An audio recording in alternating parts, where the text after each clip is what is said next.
함께 보실 할 말씀은 구약성경 잠언 29장입니다. 오늘 11월 29일 잠언 29장을 읽는 날입니다.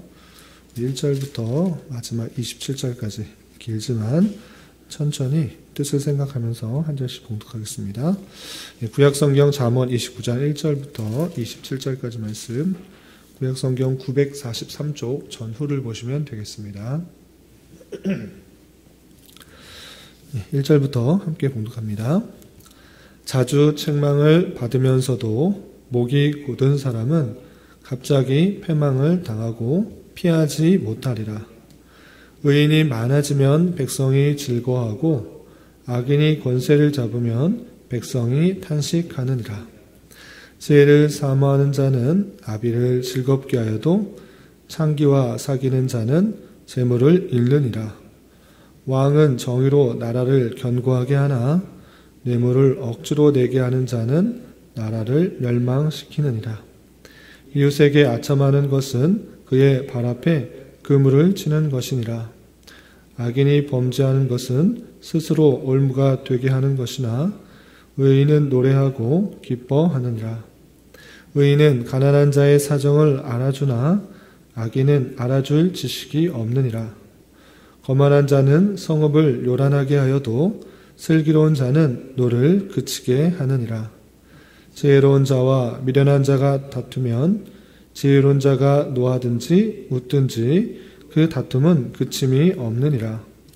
피 흘리기를 좋아하는 자는 온전한 자를 미워하고 정직한 자의 생명을 찾느니라. 어리석은 자는 자기의 노를 다 드러내어도 지혜로운 자는 그것을 억제하느니라. 관원이 거짓말을 들으면 그의 하인들은 다 악하게 되느니라. 가난한 자와 포악한 자가 섞여 살거니와 여호와께서는 그 모두의 눈에 빛을 주시느니라. 왕이 가난한 자를 성실히 신원하면 그의 왕위가 영원히 견고하리라. 채찍과 꾸지람이 지혜를 주거늘 임의로 행하게 버려둔 자식은 어미를 욕되게 하느니라. 악인이 많아지면 죄도 많아지나니 의인은 그들의 망함을 보리라. 내 자식을 징계하라. 그리하면 그가 너를 평안하게 하겠고 또 내 마음에 기쁨을 주리라.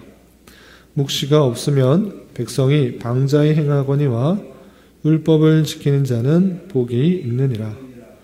종은 말로만 하면 고치지 아니하나니 이는 그가 알고도 따르지 아니함이라. 내가 말이 조급한 사람을 보느냐?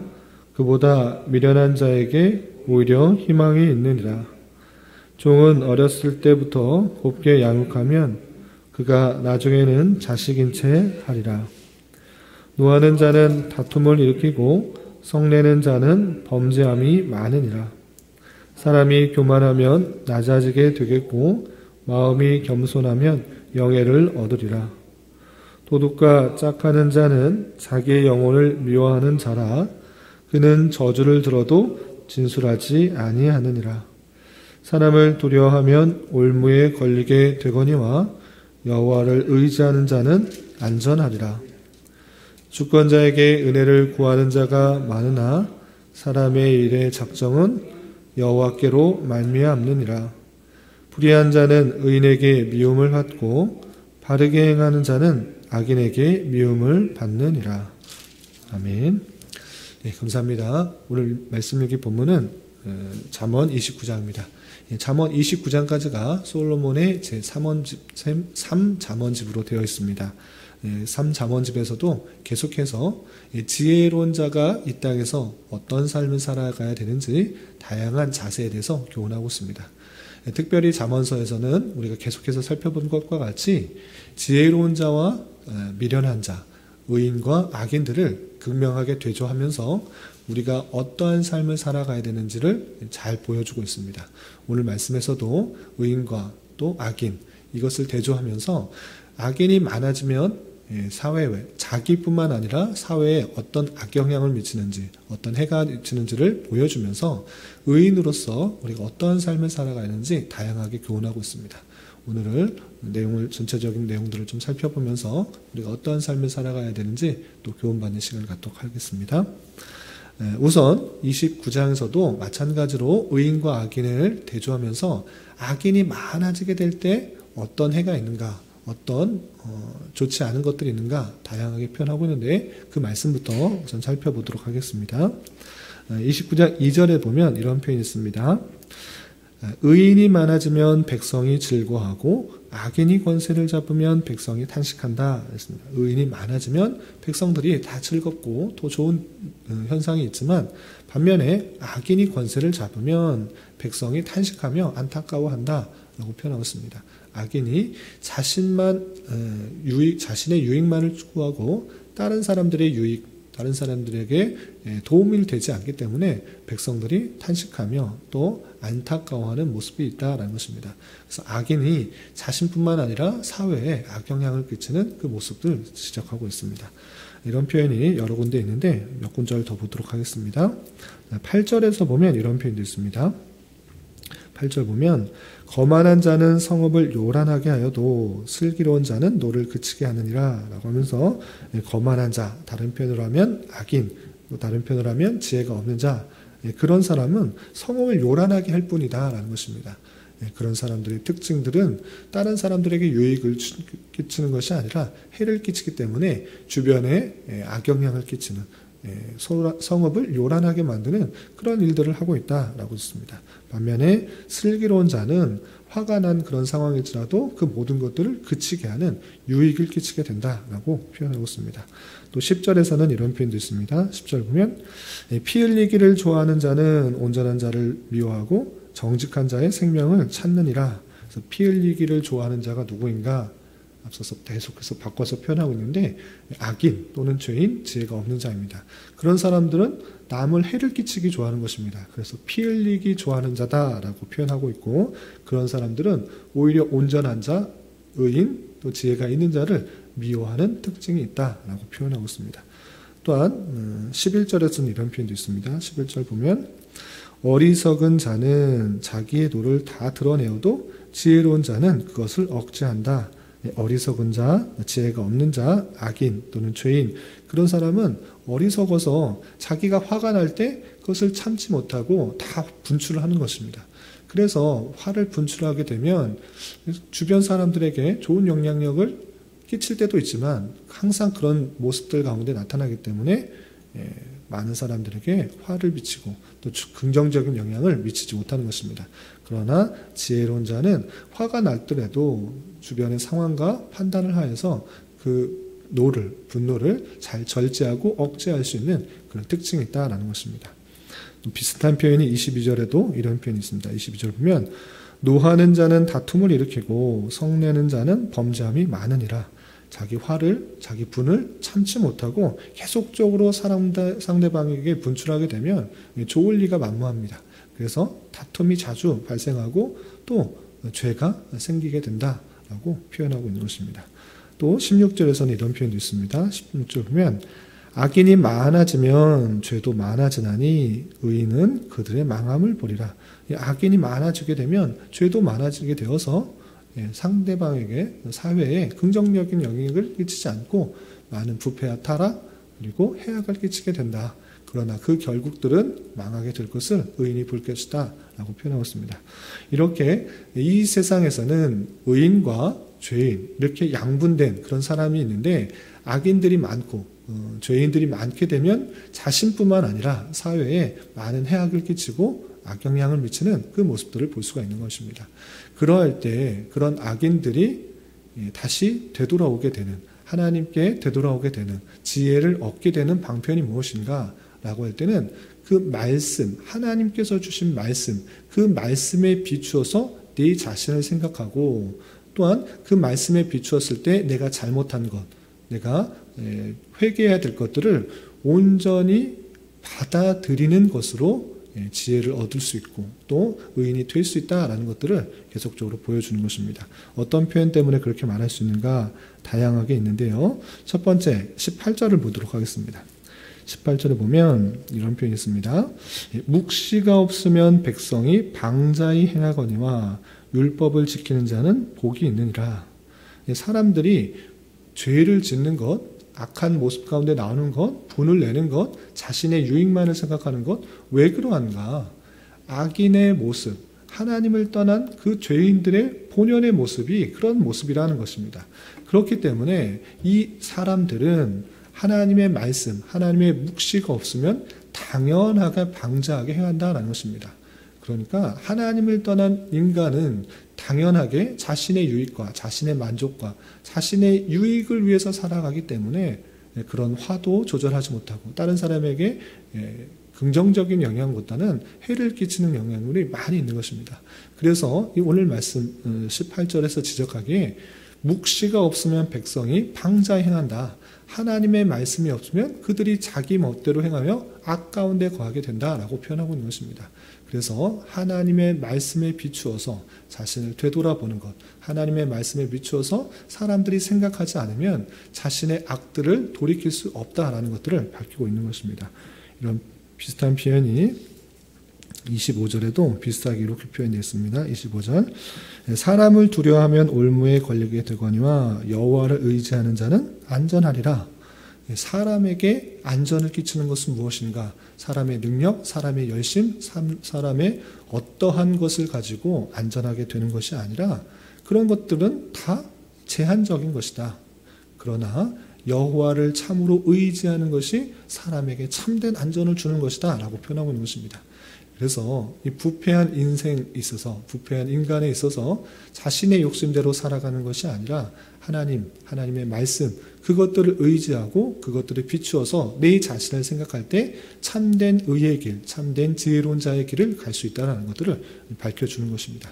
그래서 인간 모두에게 부패성이 있고 죄성이 있기 때문에 하나님과 하나님의 말씀에 비추어서 내 자신을 어떻게 생각해야 되는가?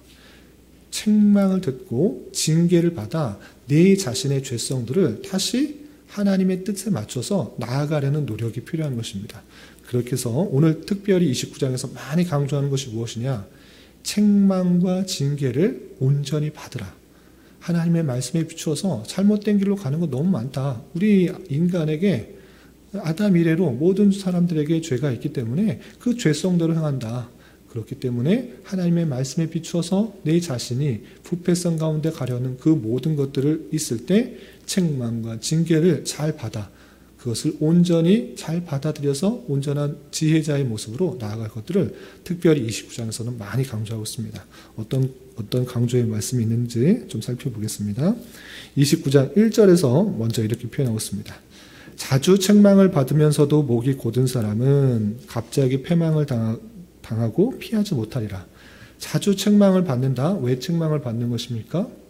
올바른 삶을 살아가지 않기 때문에 책망을 받는 것입니다. 그럼에도 불구하고 교만하여서 목이 곧은 사람, 전혀 책망을 받아도 자기의 죄성들을, 자기의 잘못을 뉘우치지 않는 사람, 그런 사람은 갑자기 패망을 당하고 피하지 못한다라고 표현하고 있습니다. 무슨 뜻입니까?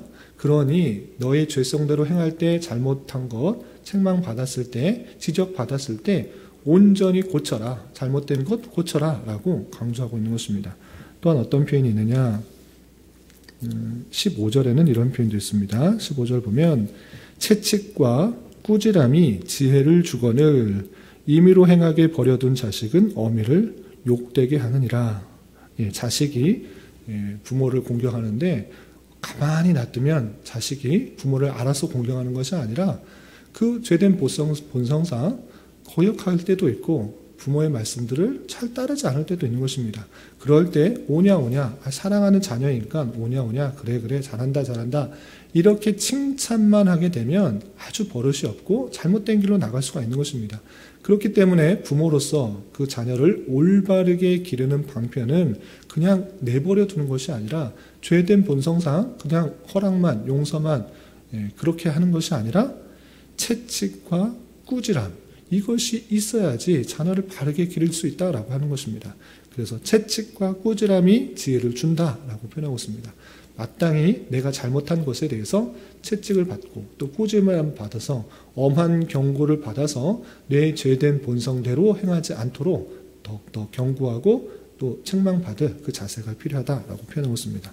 또 비슷한 표현이 17절에서도 이렇게 표현하고 있습니다. 17절 보면 내 자식을 징계하라. 그리하면 그가 너를 평안하게 하겠고 또 내 마음에 기쁨을 주리라. 자식을 징계하는 것, 그것은 아이를 미워하는 것이 아닙니다. 아이를 혼내는 것, 엄히 경고하는 것, 그것은 자식을 올바르게 키우게 하기 위한 방편인 것입니다. 그런데 그냥 아이들을 사랑한다는 명목으로 그냥 오냐 기르게 되면 아주 버릇이 없고 그 죄된 본성상 그렇게 잘못된 길로 나가는 것입니다. 그래서 그 잘못된 모습을 징계하라. 엄히 꾸중하고 바른 길로 나아갈 수 있게 하라. 그렇게 할 때 그 자녀가 너를 평안하게 하고 또 기쁨을 줄 수 있는 그런 바른 모습으로 자랄 수 있게 한다라고 표현하고 있습니다. 또 자녀뿐만 아니라 자신의 밑에 있는 사람에게도 동일하게 행해야 될 그 표현으로 이렇게 표현하고 있습니다. 19절과 21절을 보면 이런 표현이 있습니다. 19절 먼저 보면 종은 말로만 하면 고치지 아니하나니 이는 그가 알고도 따르지 아니함이니라. 종, 오늘날의 종은 없지만 그때 당시에 하인, 종이 노예가 있었던 것입니다. 그런데 종은 좋게 말을 하면 그 본성상, 부패된 본성상 고치지 않은 것입니다. 주인이 아주 착하구나, 선하구나, 그러니 내가 좀 순종하지 않아도, 따르지 않아도 되겠구나라는 그런 악한 본성들이 계속적으로 들 수 있다는 것입니다. 그래서 말로만 해서는 종이 그런 부패한 본성상 또 게으른 본성상 그런 것들이 있을상 알고도 따르지 않은 경우가 많다라는 것입니다. 심지어 어떻게 행하기도 하느냐. 21절 보면 종을 어렸을 때부터 곱게 양육하면 그가 나중에는 자식인 채 하리라. 종을 사랑하는 마음에, 아끼는 마음에 좀 자식처럼 잘 양육할 수도 있는 것입니다. 그런데 그렇게 베풀었던 사랑이 오히려 그 종이 자식인 것 마냥 자신의 위치를 알지 못하고 행하지 않는 그런 모습이 있다는 것입니다. 그럼 무슨 뜻입니까? 종에게도 마찬가지로 종을 엄하게 다스리고 또한 자신의 잘못들을 바르게 지적하지 않으면 자신의 위치들을 잘 파악하지 못하고 주인에게 대들 수도 있는 그런 모습이 있다라고 표현하고 있는 것입니다.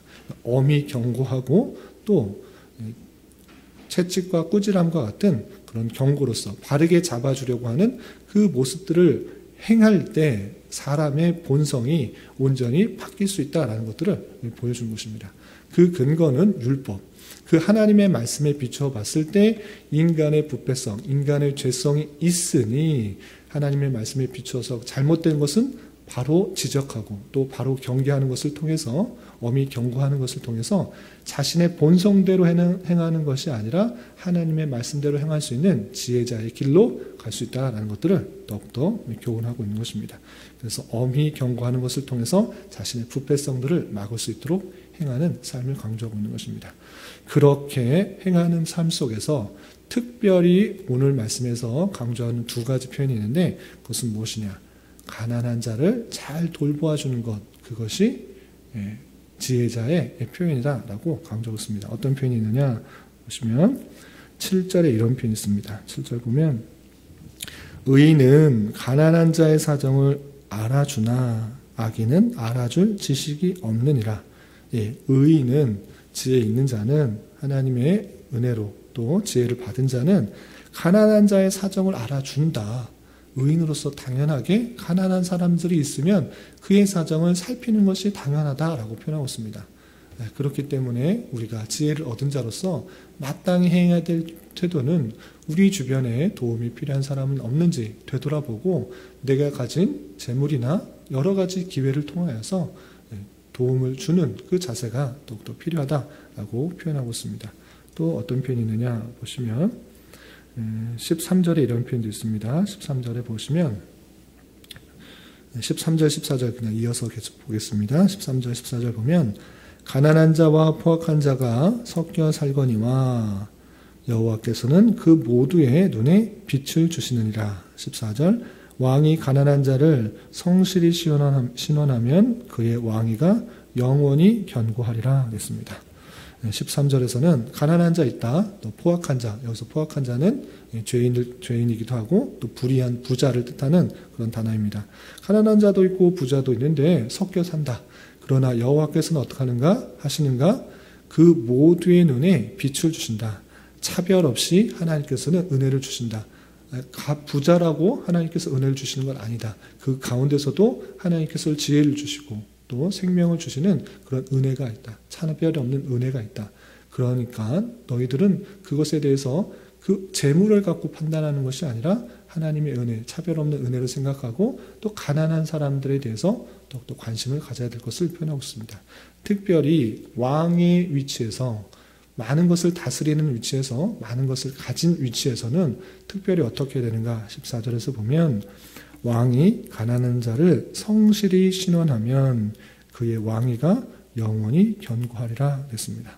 왕, 그 위치에 있는 사람, 높은 위치에 있는 사람, 많은 것을 행할 수 있는 그 위치에 있을 때 나만을 생각하는 것이 아니라 나의 유익만을 생각하는 것이 아니라 가난한 사람, 어려운 사람, 도움이 필요한 사람들을 생각하고 그들의 신음소리에, 그들의 어려움에 귀를 기울이고 도움을 주는 것, 마땅한 정의를 행하는 것, 그렇게 행할 때 그 왕위가 영원하게 견고하고 오래 있게 될 것을 표현하고 있는 것입니다. 하나님께서는 그러한 사람들, 가난한 사람, 도움이 필요한 사람, 여러 도움이 필요한 사람을 행하는 사람을 기뻐하셔서 그런 행위를 더욱더 잘할 수 있도록 역사하시는 그 하나님의 모습을 볼 수가 있는 것입니다. 이런 말씀을 대하는 자로서 특별히 우리가 은혜로 구원을 받았다, 또 은혜로 지혜를 얻었다라는 사실들을 다시 한번 감사할 수 있어야 될 것이고, 이 은혜를 받은 자답게 두 가지를 더 행해야 되는데, 첫 번째는 하나님의 말씀에 내 자신을 되돌아보며 책망받는 것을 싫어하는 것이 아니라 기쁨으로 받아들여야 되는 것입니다. 내 자신의 부패성, 죄성들을 늘 바라보며 하나님 말씀에 비춰서 내가 죄인이구나, 내가 책망받아야 되고 꾸지람을 받아야 되는 것을 깨달아 잘 받을 수가 있어야 될 것이고, 또 한 가지는 주변에 도움이 필요한 사람은 없는지 살펴보며 나를 통해서 하나님의 선하는 일들이 이루어질 수 있는 선한 도구로 쓰임받기를 기뻐하는 자가 되어야 될 것입니다. 오늘 하루 살아가실 때, 또 남은 한평생 살아가실 때 이런 말씀의 교훈에 따라 살아갈 수 있는 저와 여러분, 우리 모두가 될 수 있기를 진심으로 기원합니다. 기도하겠습니다.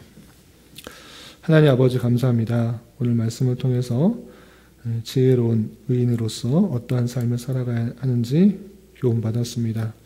이런 말씀을 따르는 자로서 하나님의 말씀에 비추어 내 자신의 죄성을 온전히 깨닫고 책망과 징계에 대하여 잘 받아들일 줄 아는 자 되게 하여 주시며, 여호와를 더욱더 의지하여 그 말씀을 따르기에 힘쓰고 우리 주변에 도움이 필요한 사람들에게 넉넉한 마음을 품을 수 있는 자 되게 하여 주시옵소서.